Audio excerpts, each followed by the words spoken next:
que llegan desde Siria, donde se filman decapitaciones, incluso, bueno, la última son las decapitaciones de 18 soldados sirios, son simultáneas, están hechas con una cuestión cinematográfica, musicalizada, son de un nivel de horror y de brutalidad increíbles. Estamos frente a uno de los fenómenos de la historia que son muy particulares, porque no siempre se está frente a lo que es, en definitiva, la ostentación de la crueldad.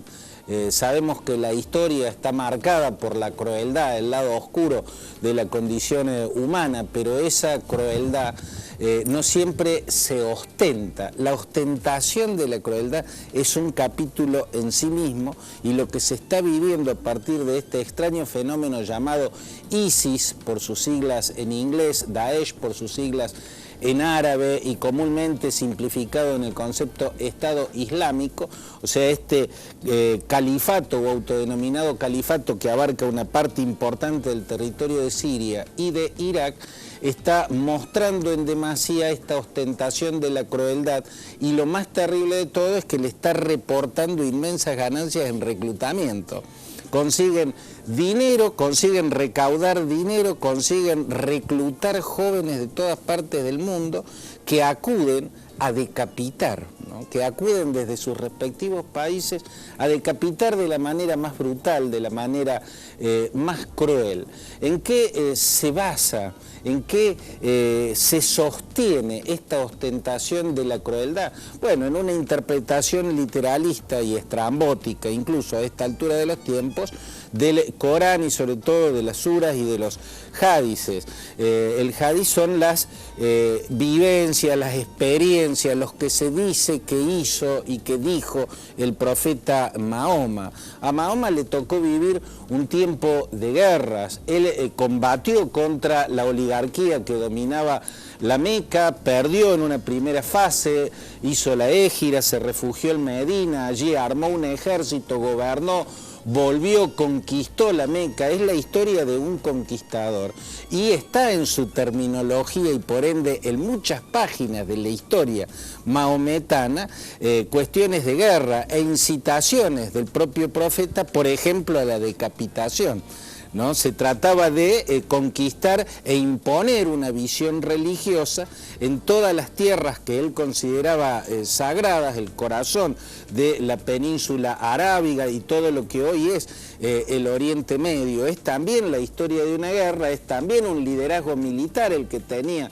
el profeta Mahoma. Por eso, si uno se remite a la palabra textual, tanto en el Corán como en la historia del profeta, va a encontrar terminología de guerra, va a encontrar explícitamente la incitación a decapitar a los infieles en el marco de una guerra de conquista de territorio y de instauración de una visión religiosa. La cuestión es que los teólogos van adaptando las visiones religiosas a los tiempos y a las distintas circunstancias, y eso es lo que impiden las visiones teológicas absolutamente cerradas, como la que profesa el llamado Estado Islámico, ¿no? Bueno, se ahinca en una vertiente que es muy cerrada, es la que es oficial en Arabia Saudita, que se conoce como el wahabismo, porque viene del nombre de un teólogo que fue fundacional en la lucha de la familia Saud desde el siglo XVII y XVIII para unificar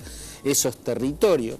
Muhammad bin Abd al-Wahhab es parte de la historia de lo que en 1932 queda conformado como el reino de Arabia Saudita, y él predicaba una forma muy cerrada de entender la religión y el Corán, según la cual toda interpretación de la vida y de lo que dijo Mahoma es una tergiversación. No hay que interpretar nada, simplemente hay que memorizar y hay que tomar las palabras textualmente tal cual están dichas. Bueno, planteado así, se criminaliza una religión. Se vio ya con el fenómeno del talibán en Afganistán, era una interpretación literalista que la volvía absolutamente brutal a esa visión religiosa, y lo mismo se está viendo con estos engendros que están decapitando a mansalva en las tierras que conquistan en el Oriente Medio. La gran pregunta es las formas de financiación, porque es verdaderamente inusitado el nivel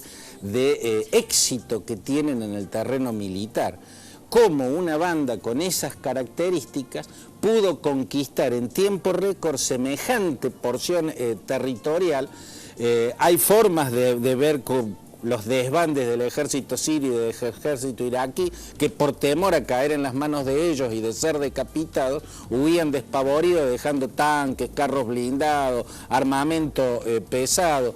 También la conquista de refinerías petroleras, sobre todo en Siria y en la región kurda de Irak. Eso les permitió traficar petróleo y gas con los traficantes, con los contrabandistas de estos hidrocarburos, pero sigue habiendo un nivel de poderío económico que llama a preguntas, y evidentemente tal vez todavía esté por detrás el dinero de reinos como Qatar o como la propia Arabia Saudita, que fueron los financiadores iniciales. Hay quienes se preguntan por qué, por ejemplo, la camiseta del Barcelona sigue diciendo Qatar, que es el sponsor principal que tiene, cuando está claro que se trata de estados que han financiado a grupos de este tipo, que aplicando una visión literalista interpretan que todas las otras visiones del Corán son herejías. Por eso masacran a los chiitas, a los que consideran blasfemos, a los alawitas en el caso